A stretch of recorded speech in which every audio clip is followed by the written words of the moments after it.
Olá, alegrias! Aqui mais uma vez para o Overview parte 3. O que a gente vai ver agora nessa última parte dessa revisão de espaços métricos são as noções de conexos, conexos por caminho, completos e compactos. São as propriedades que vão carregar algumas das básicas que a gente reconhece na reta, só que no contexto de espaços métricos. Então a gente relembra que a noção de conexão, ela vinha como uma ideia que eu utilizei para motivar e inspirar o conceito de tentar definir e elaborar propriedades a respeito da noção de um subconjunto ou conjunto espaço-métrico ser formado de uma parte só. E nesse aspecto, então, a definição que a gente considerou é a que está aqui no primeiro parágrafo: um espaço ele é conexo se a única cisão possível dele é a trivial. Relembrando o que é uma cisão para um espaço métrico é um par de conjuntos abertos de M, aqui eu estou chamando de A e B, cuja interseção é vazia. Então, é uma união disjunta de abertos. A gente chamou de cisão trivial aquela cisão tal que necessariamente um é o espaço todo e o outro é vazio. No caso em que o espaço métrico admitir uma decomposição em dois abertos, em que ambos são subconjuntos diferentes do vazio, a gente diz que o subconjunto, o espaço métrico é desconexo. Aqui, nesse segundo parágrafo no slide onde aparece A, é M. Então, a definição dos dois primeiros parágrafos que eu falei agora é para o espaço métrico geral.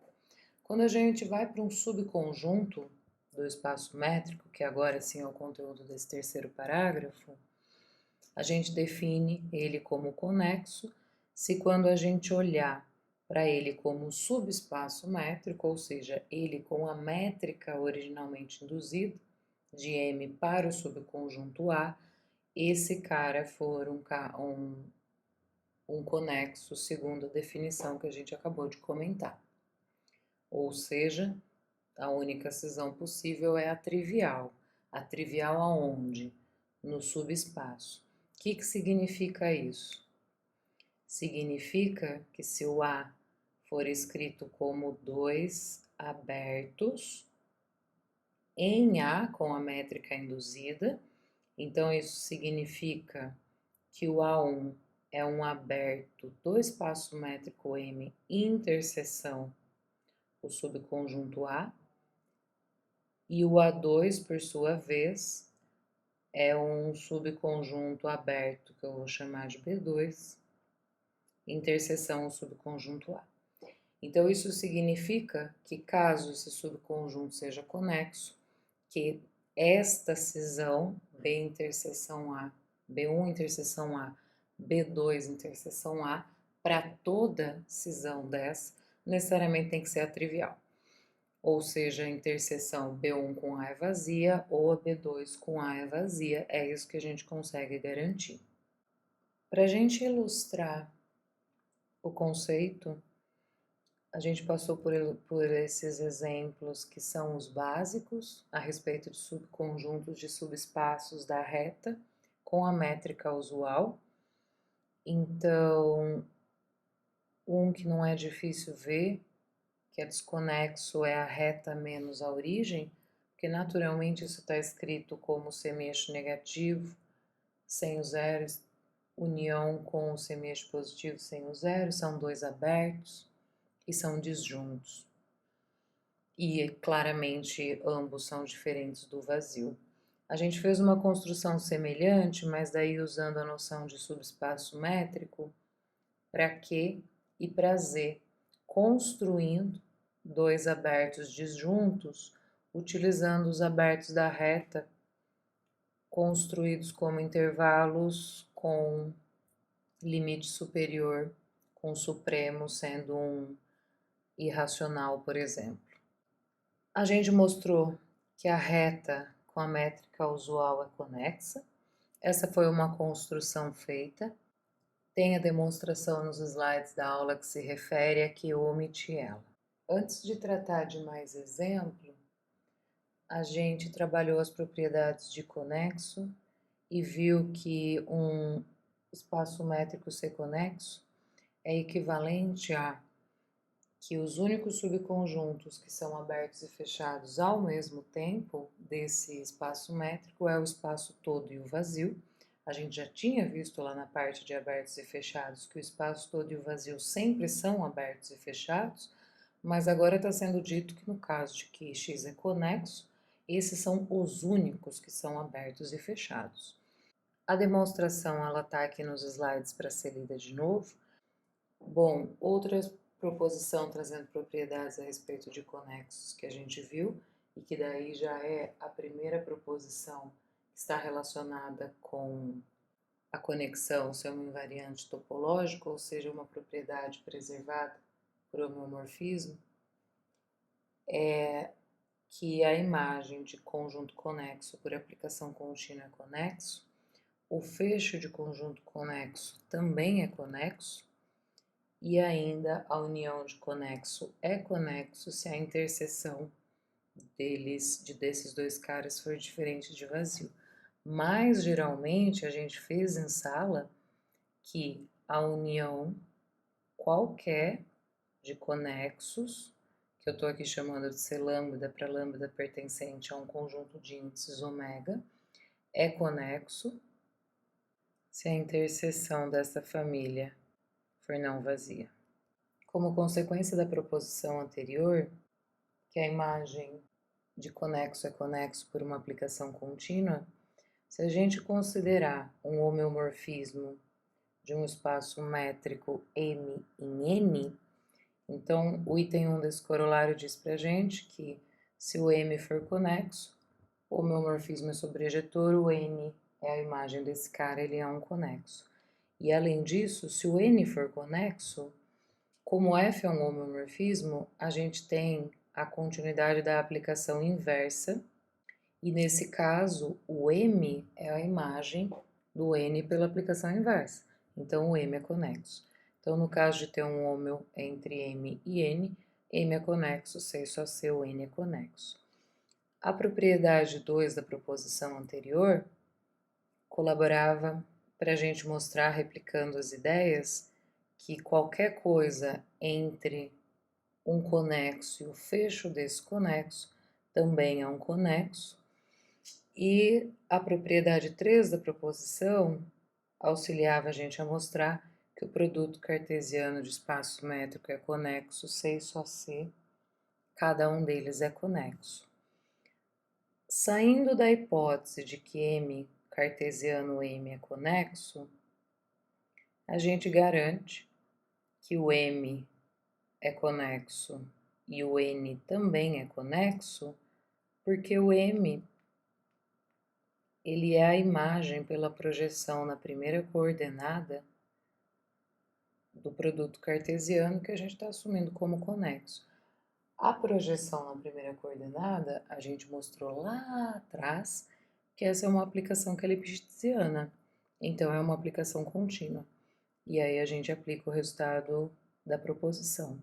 No caso do N, o N é a imagem da projeção na segunda coordenada, que também a gente mostrou que era lipschitziana. Então, nesse caso, ele também é conexo. Para mostrar a recíproca, se M é conexo e N também é conexo, a gente voltou pela pré-imagem das aplicações primeira coordenada e segunda coordenada, mas a gente precisou ter um cuidado nessa prova, que é considerar uma família, escrever o cartesiano de M com N como uma união de conexos, que é a interseção dessa família diferente do vazio. Essa foi uma prova que foi muito bem escritinha, inclusive no quadro.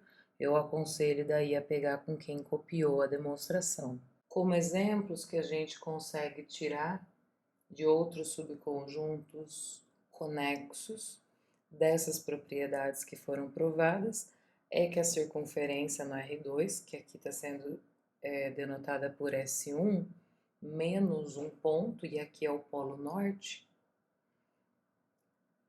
isso é um subconjunto conexo do R2. Nesse caso, justificar isso não é difícil se a gente usa a informação de que a S1 menos um ponto ela é homeomorfa, a reta toda, pela projeção estereográfica. E aí a gente conclui que a S1 em si ela é conexa porque ela é o fecho desse subconjunto, que é a esfera menos o ponto. Todo o intervalo da reta, a gente viu que é um subconjunto conexo. Isso aqui está comentado que é decorrência de que todo intervalo aberto é homeomorfo à reta. No caso de intervalos limitados, a gente utilizou a informação de que o intervalo limitado, aberto, na verdade, pode ser visto como uma bola. A reta, vista como espaço vetorial normado, é homeomorfa à bola aberta. E aí, na sequência, a caracterização dos conexos da reta diz que, na verdade, todos e os únicos conexos da reta são os intervalos. Como consequência do conceito e das propriedades, a gente viu aplicações que podem ser vistas dessa forma. Uma é o teorema do valor intermediário e o outro é o teorema da alfândega. O teorema do valor intermediário agora era uma decorrência direta do fato de que a imagem de conexo é conexo, então no contexto de função de uma variável real a valores reais e uma função definida no intervalo fechado, como é o caso desse corolário, a imagem dessa aplicação, se ela for contínua, tem que ser um intervalo na reta. E aí, por definição, qualquer elemento intermediário à imagem de dois pontos que estão no domínio e, portanto, estão na imagem da função, estão no intervalo definido pela imagem da função, também estão na imagem dela.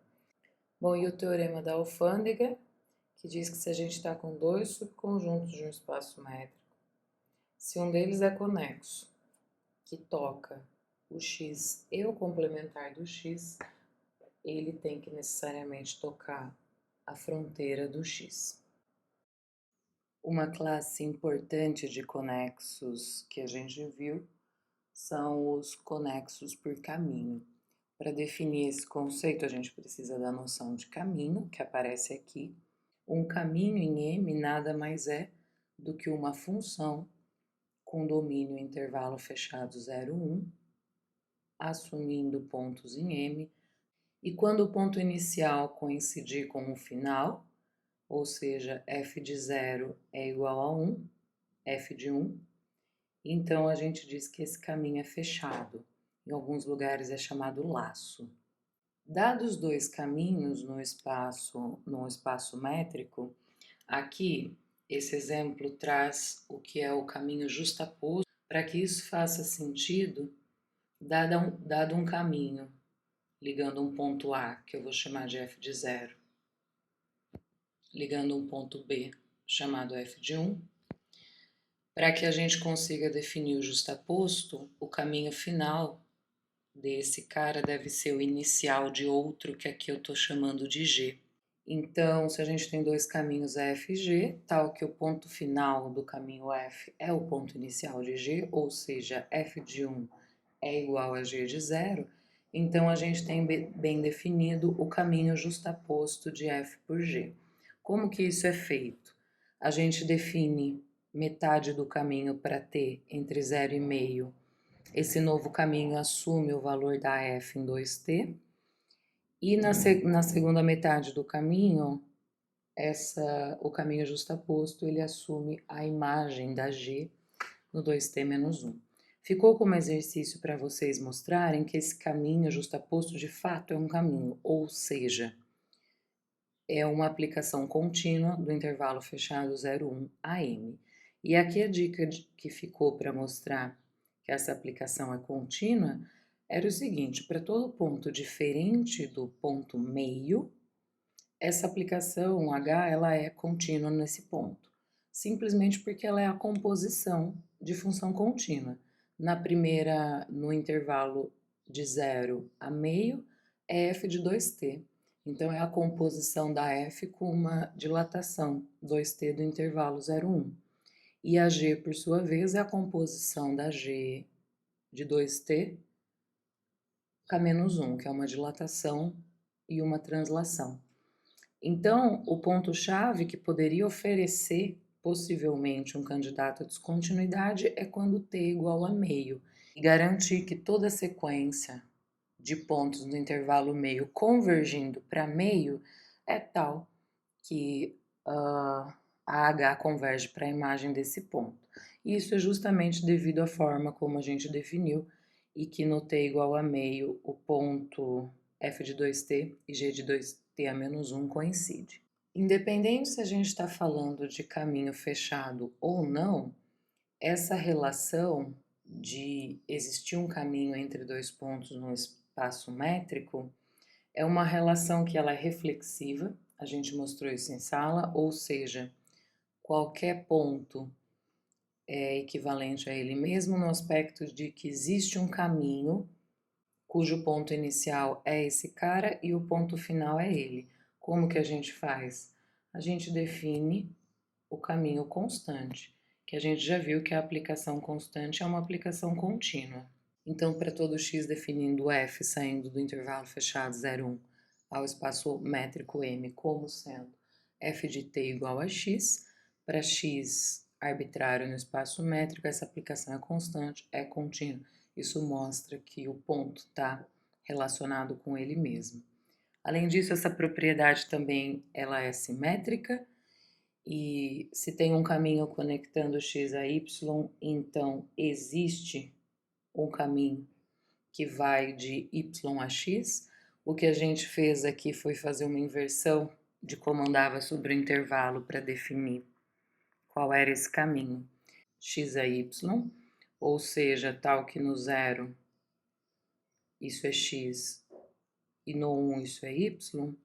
O que a gente fez foi considerar um novo caminho de 0, 1 a m, definido da seguinte maneira: pega um cara e leva em f de 1 menos t. Porque agora essa composição, esse novo caminho, faz o seguinte: quando t for 0, a g vai assumir o valor f de 1, que é y. Quando t for 1, a g vai assumir o valor f de 0, que é x. Então, isso de fato define um caminho contínuo, é uma composição de aplicações contínuas, e ainda é um caminho que leva o y no x. Então, isso garantia a simetria. E a transitividade, finalmente, a última propriedade dessa relação, é que dado um caminho conectando x a y e y a z, a gente acha um caminho conectando x, aqui é a z. E aqui a propriedade transitiva é justamente considerar o caminho justaposto. Com o conceito de caminho estabelecido, então, é possível definir a noção de conexo por caminho, e a gente diz que um espaço métrico é conexo por caminho se a gente pegar quaisquer dois pontos lá e for possível encontrar um caminho cujo ponto inicial é o primeiro e o ponto final é o segundo, ou seja, encontrar uma aplicação contínua saindo do intervalo fechado 0, 1, assumindo valores no espaço métrico M, tal que f de 0 é A e f de 1 é B. O exemplo que a gente viu é que o espaço euclidiano n-dimensional, para dimensão maior ou igual que 2, menos a origem, ele é conexo por caminho. Esse slide traz inclusive uma correção. Bom, se a dimensão for 1, se a gente está falando no R1, ou seja, na reta, uma representação gráfica aqui da reta menos a origem, que isso a gente sabe que é um desconexo. E aí aqui a gente mostrou que o Rn menos a origem, ele é conexo por caminho, coisa que não vai acontecer para a dimensão 1 também,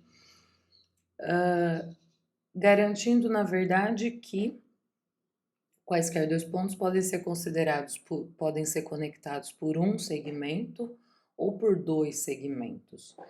Como que a gente fez isso? Considerou dois pontos arbitrários no espaço, no Rn, menos a origem, olhou para o segmento que conecta esses dois pontos, que é a aplicação gama dada aqui, gama de t igual a t de y mais 1 menos tx, e t variando no intervalo fechado de 0 a 1.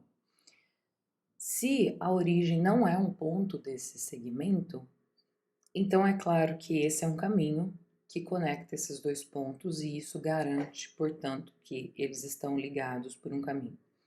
No caso em que a origem é um ponto desse segmento, então o que a gente fez, a ideia que eu passei no quadro é tira toda essa reta que passa por esses dois pontos, isso divide, se fosse R2, o plano em duas partes, com certeza existe um elemento que está sendo chamado de Z aqui, que não está nessa reta.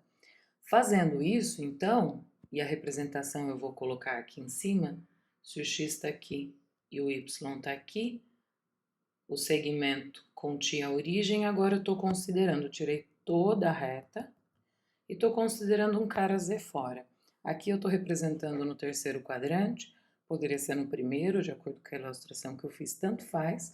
E aí o esquema era simplesmente considerar o segmento reto conectando x a z e z a y, que é o que está escrito justamente que eu mantive aqui no slide, que foi o que foi feito na aula. Então, tanto faz em que caso a gente more, a gente mostrou que é possível conectar dois pontos por um caminho. Um segmento ou a justaposição de dois segmentos para o espaço euclidiano, isso garante que ele é conexo por caminho, então. E aí o teorema da invariância dessa propriedade por homeomorfismo não era muito complicado, aplicando a definição a gente chegou a escrever, basicamente recai em análise de composição de contínua.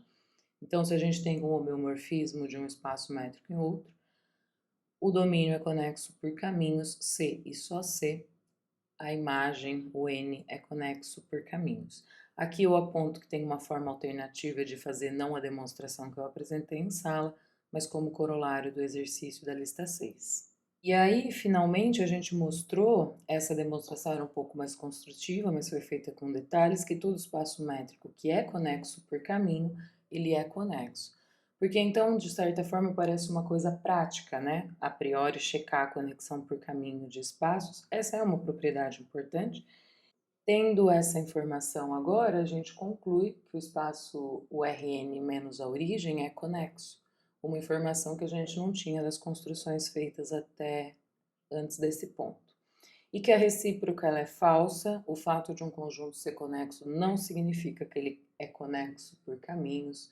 Foi visto o exemplo do espaço Pente, ele é um pouco artificial para o tipo de espaço métrico que a gente tem estudado aqui, mas é um exemplo representativo de que essa propriedade, a recíproca, não vale. E aí uma forma de checar se um conjunto era conexo ou não, que a gente terminou a proposição, é que se um conjunto é conexo, C e só C quaisquer dois pontos estão contidos no subconjunto conexo do espaço métrico. Essa proposição ela também pode ser usada se a gente volta aqui para mostrar que o espaço Pint ele é conexo. Aqui a coisa começa a ficar boa demais.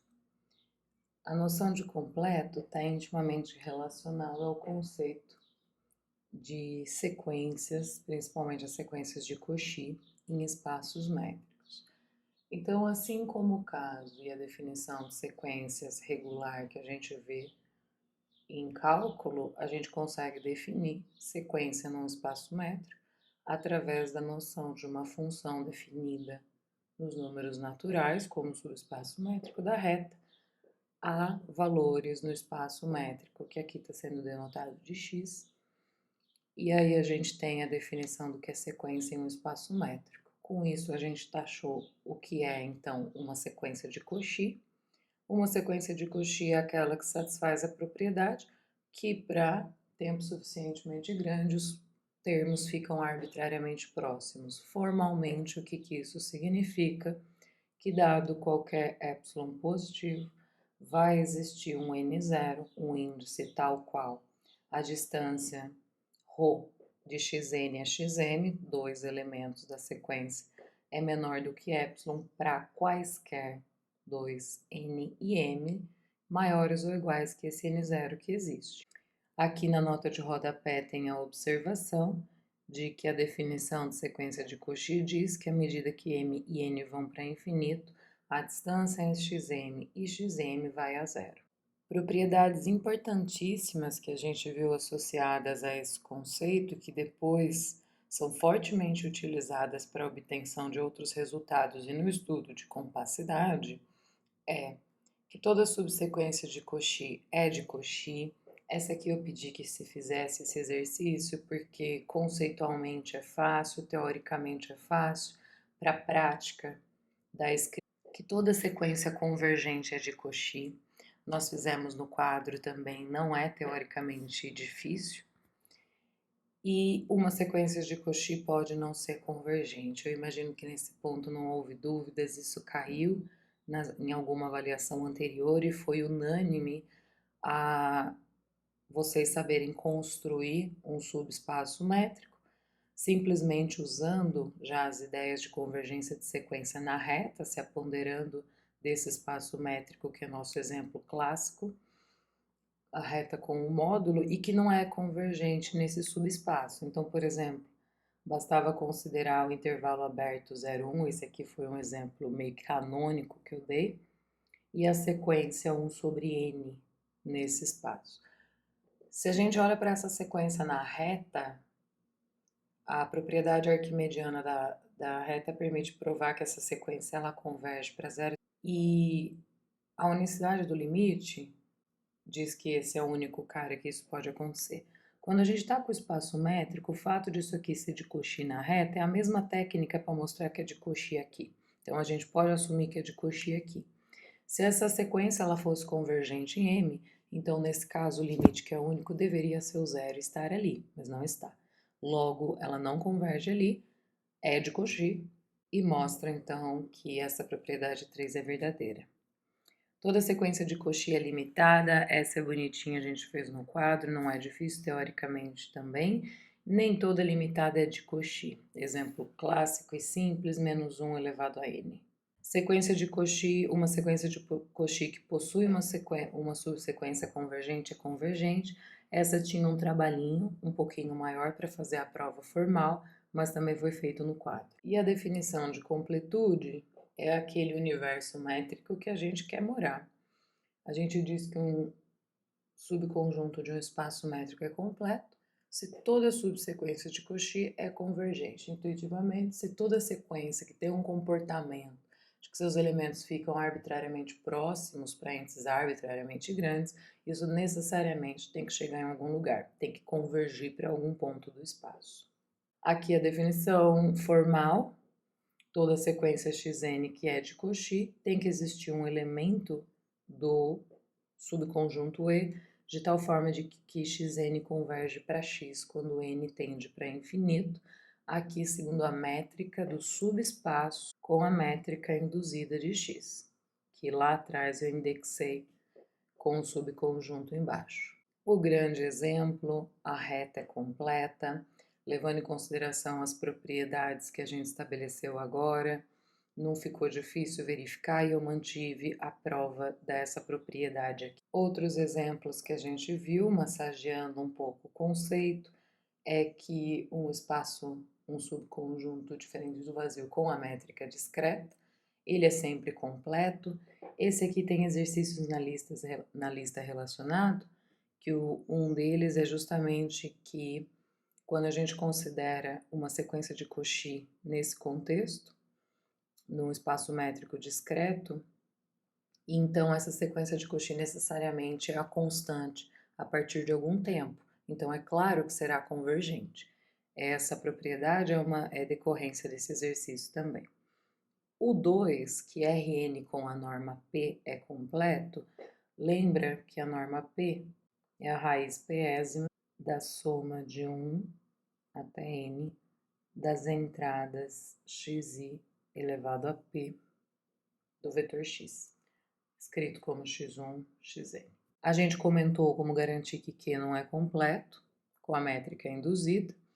E aqui o exemplo que eu já dei no slide anterior, de que o intervalo aberto, olhando ele como espaço métrico com a métrica induzida da reta, ele não é completo. Exemplo bom, exemplo robusto, que se a gente considerar o conjunto formado pelas funções contínuas definidas no intervalo AB, então C, intervalo fechado AB, vírgula reta, é a coleção das funções que saem do intervalo fechado AB a valores reais, tal que f é contínua.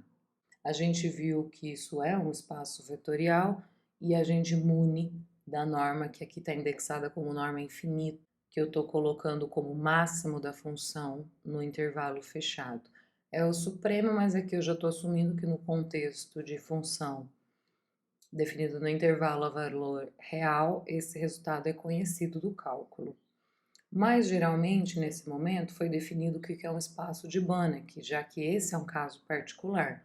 Um espaço de Banach nada mais é do que um espaço vetorial normado, que quando a gente olha ele como espaço métrico com a métrica induzida pela norma, isso é um espaço métrico completo. A gente verificou que o espaço das funções contínuas com a norma do supremo é Banach.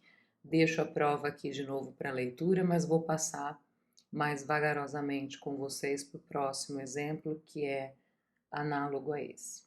A coleção das sequências que são limitadas, sequências com entradas reais. Isso é um espaço vetorial, como observado aqui, através da soma e multiplicação por escalar clássico, que a gente sabe fazer com funções, em particular aqui com sequências.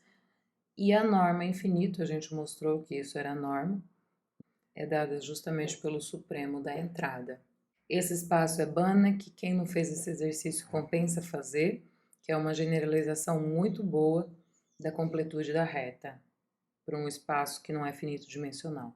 E aí o exemplo aqui que eu comentei das funções limitadas, agora definidas num espaço métrico arbitrário, que tinha ficado como exercício para vocês.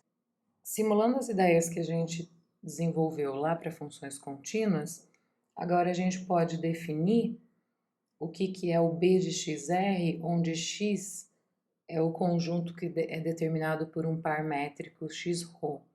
A gente considera a coleção das funções que saem de x em R, tal que o supremo da função é menor que infinito, ou seja, a função é limitada. Isso aí também define o que é soma e multiplicação por escalar tranquilamente das funções, e a gente tem uma norma definida nesse espaço como sendo o supremo do módulo de f de x para x percorrendo o espaço métrico. De forma análoga ao exemplo feito para a função contínua, a gente parte da definição, considera uma sequência de Cauchy nesse espaço de funções limitadas definidas no métrico a valores reais, considera para cada x do espaço métrico a sequência numérica dada por fn de x.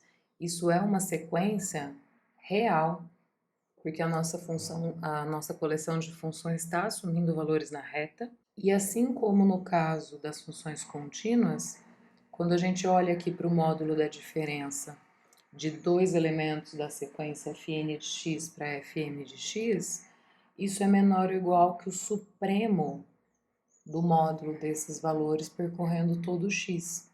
E isso vai para zero, porque a gente está assumindo que a sequência é de Cauchy. Então, para cada x do espaço métrico, essa sequência numérica, ela é uma função convergente, é uma sequência convergente na reta, porque a gente viu que é completo. E, novamente, a gente pode, para cada x do espaço métrico, associar ao limite numérico dessa sequência fn de x, uma função agora definida no espaço métrico. Então, eu gostaria também que notassem vocês aqui que eu peguei a demonstração que estava escrita para o caso de funções contínuas na reta e fiz somente as devidas substituições no domínio e no conjunto de funções que eu estou trabalhando. A prova, essencialmente, ela está escrita num formato idêntico àquela. Continuamos. Temos aí, então, uma função definida do espaço métrico na reta, que a gente precisa garantir para mostrar efetivamente que esse é o limite da sequência de Cauchy original que a gente considerou?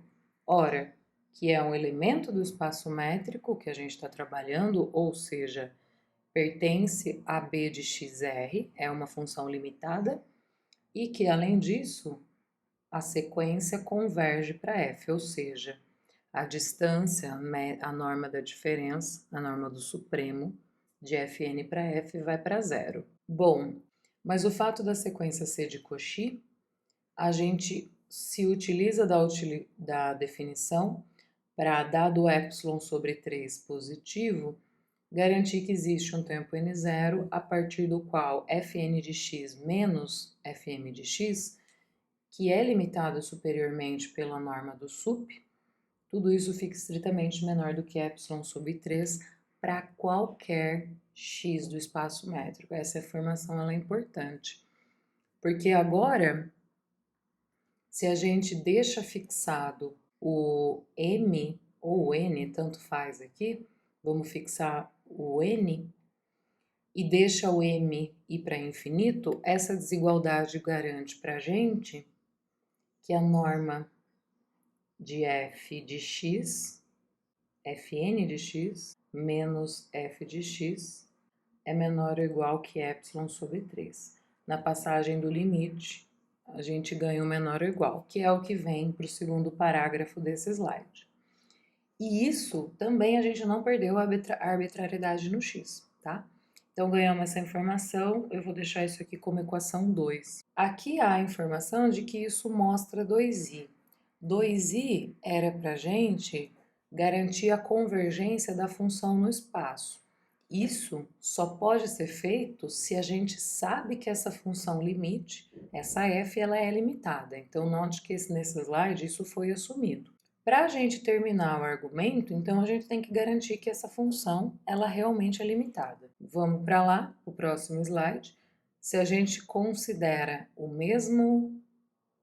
a mesma desigualdade apresentada no slide anterior, que aqui eu estou chamando de equação 1, e usa a informação somente para o n0, que está próximo o suficiente da função limite, de que essa função é limitada, a gente tem a informação da existência de uma constante não positiva, tal que o módulo de fn0 de y, aqui é só uma barra, é módulo na reta, é menor ou igual que essa constante para todo y. Isso por quê? Porque a fn0 ela pertence a b de xr, é uma função limitada.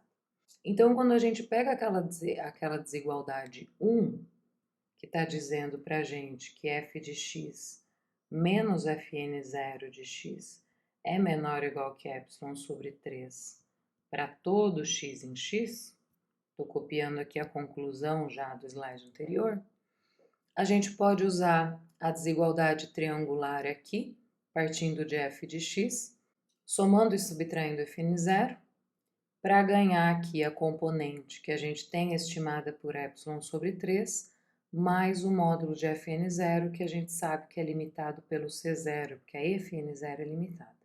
E isso mostra, então, que o módulo de f de x para qualquer x do espaço métrico não ultrapassa ε sobre 3, mais essa constante que limita a função fn0 e garante, portanto, a limitação da f.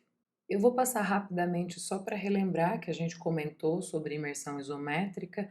Os espaços métricos completos foi garantido que eles são muito relevantes, teoricamente, são fundamentais para a construção da matemática moderna, mas nem todos são completos. Só que a gente tem a informação, que é o ponto alto desse curso, o teorema de completamento, que diz que todo espaço métrico vai poder ser imerso isometricamente num completo. Isso, teoricamente, é bastante robusto. Para estabelecer esse resultado, a gente precisa da definição de imersão isométrica, e aqui é basicamente dar nome a uma aplicação especial.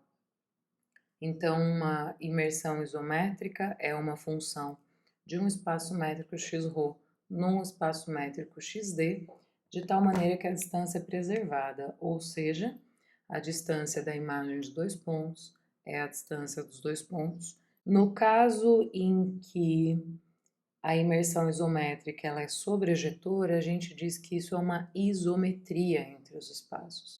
Note também que da definição de imersão isométrica, a gente deriva que essa função é injetora, por definição. Então, caso ela também for sobrejetora e preservar a distância, a gente diz que os espaços métricos são isométricos. Isso traz uma relação muito entre as bolas de um espaço métrico e a do outro espaço métrico sob a transformação T. E aí aqui a gente tinha feito um exercício de mostrar que qualquer espaço métrico poderia ser imerso isometricamente no espaço vetorial normado das funções limitadas definidas nesse espaço métrico a valores reais, esse mesmo que a gente acabou de ver a prova de que é completo. Então, isso aqui já era um caminho intermediário para chegar ao ponto do teorema de completamento via essa prova.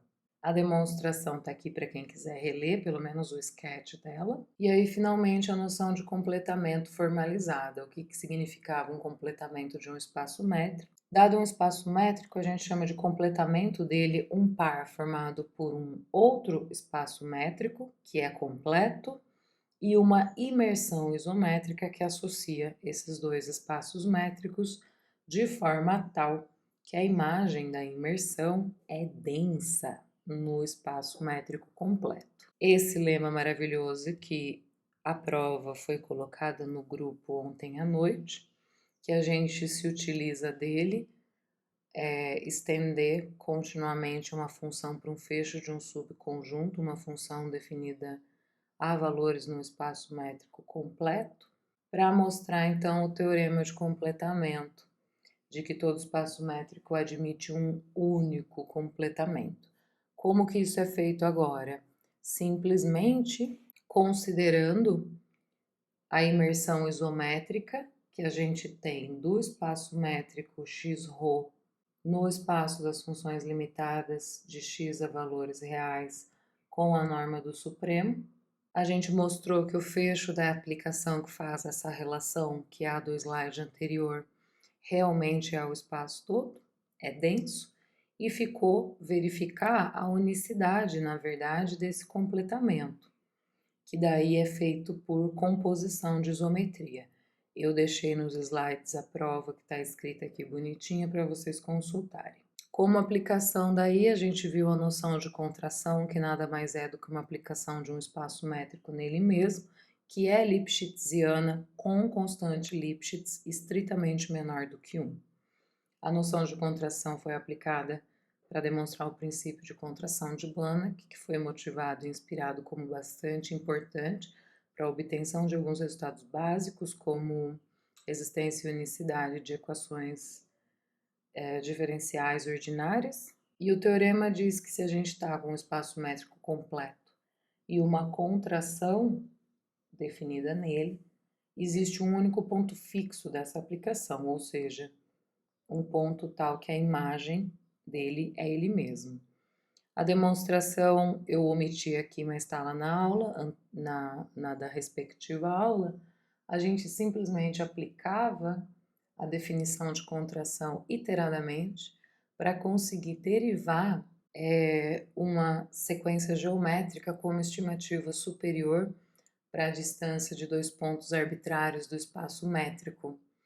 E aí a gente se utilizava da convergência da série geométrica na reta e a completude do espaço X para garantir qual era esse limite, e depois era um passinho técnico para a unicidade, que levava em consideração a unicidade do limite. E, finalmente, a noção de compactos. A noção de compactos veio como uma versão um pouco mais forte do que é ser completo, tanto é que depois na caracterização de compacto a gente vê que uma condição necessária é que seja completo. Os compactos são aqueles caras que a gente sabe que a propriedade Heine-Borel está satisfeita. Então vamos chegar lá. Dado um espaço métrico, primeiro a gente precisa da noção de cobertura e subcobertura para falar em compacidade. Um subconjunto de um espaço métrico tem uma cobertura que aqui está chamando de, eu estou chamando de família V-alfa com alfa, um conjunto de índices correndo numa coleção A. E a gente diz que essa coleção é uma cobertura para o subconjunto do espaço métrico, se o subconjunto é contido na união dessa coleção. A gente diz que essa cobertura ela é aberta se cada elemento V-alfa é um subconjunto aberto do espaço métrico X. A gente chama de subcobertura uma subcoleção dessa coleção, que é uma cobertura para o conjunto E, que continua cobrindo o conjunto E, no aspecto de que ele está contido na união dos V-alfas, mas para os índices alfas agora restrito a esse subconjunto de A, que aqui eu estou chamando de ômega. E aí a noção de compactidade, a gente diz que um subconjunto de um espaço métrico ele é compacto se ele goza da propriedade de Heine-Borel, ou seja, para toda coleção aberta que a gente considerar, então uma coleção V-alfa, uma cobertura para E está contido na união de V-alfa, para alfa pertencente a ômega, com V-alfa abertos, implicar que a gente consegue colocar o E numa união finita de V-alfa. Então, essa é a definição de compactidade. A gente também precisa, para caracterização de compactidade, a noção de limitação total. A noção de limitação não é suficiente, como a gente viu, exceto se a gente estiver no espaço euclidiano. Então, a gente diz que um subconjunto do espaço métrico ele é totalmente limitado, se para todo epsilon positivo que a gente considerar, a gente consegue achar uma cobertura para E de bolas centradas no subconjunto E e de raio epsilon. Essa noção ela é utilizada para mostrar o teorema de caracterização de compactos para espaços métricos. Então, um subconjunto de um espaço métrico ser compacto é equivalente a ele ser completo e totalmente limitado, e isso ainda é equivalente a ele ter a propriedade de Bolzano-Weierstrass, ou seja, toda sequência possui uma subsequência convergente. Então, esse é um momento que a gente relaciona vários conceitos. Se utilizando desse resultado, que foi provado com bastante cuidado, a gente consegue fazer uma classificação, uma verificação de exemplos para identificar o que são compactos ou não, por exemplo, na reta. Nesse aspecto, a gente consegue garantir que o intervalo fechado ele é compacto justamente porque a gente já sabe que ele é completo, por ser um fechado na reta que é completo, e ele é totalmente limitado, foi mostrado que conjuntos limitados no espaço euclidiano n-dimensional, inclusive n igual a 1, é totalmente limitado. No caso do intervalo 2, quando a gente considera o intervalo semi-fechado, aberto de um lado, ele não é compacto.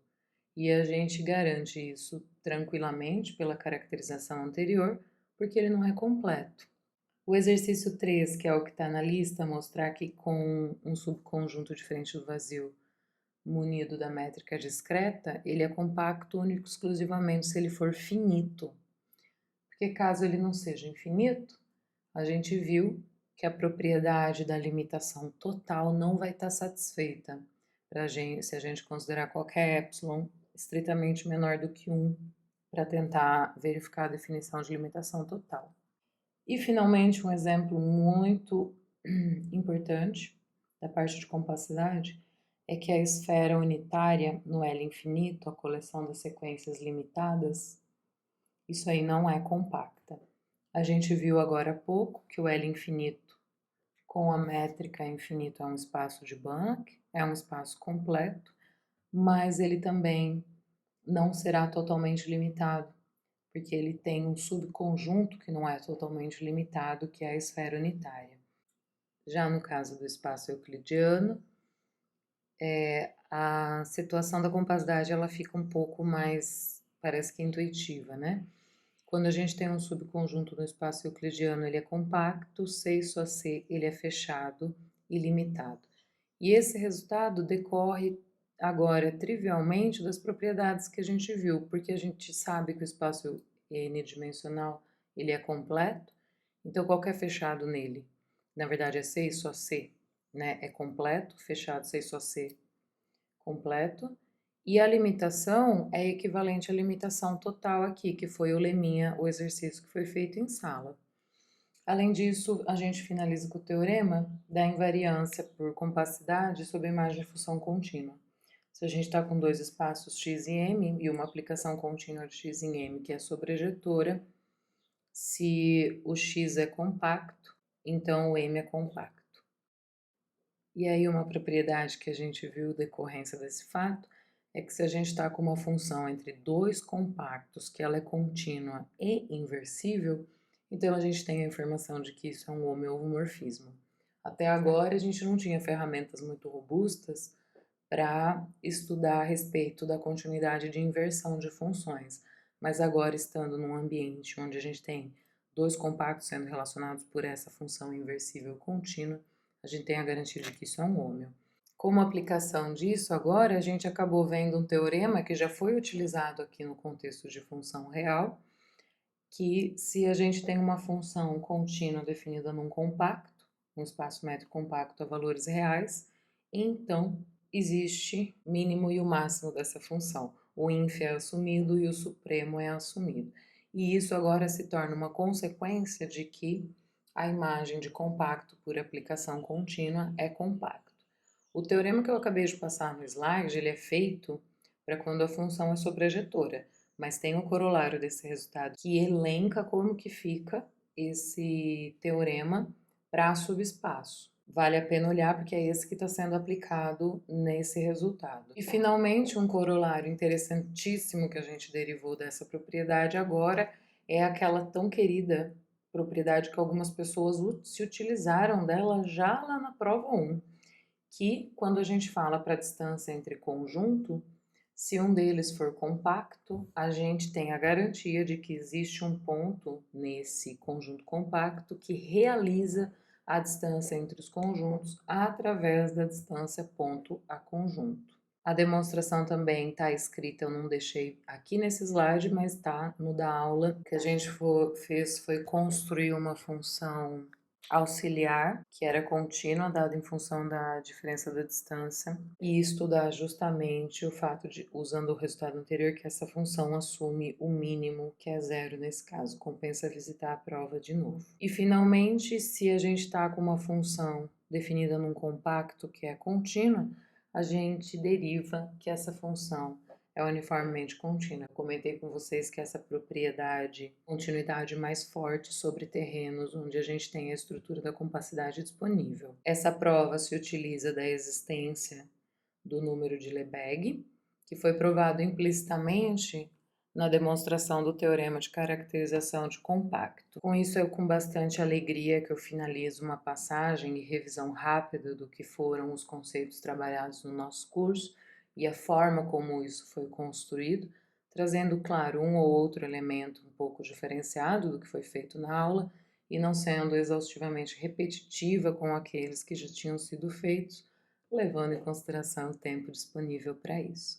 Desejo um excelente estudo para todos vocês e a gente se vê na P5.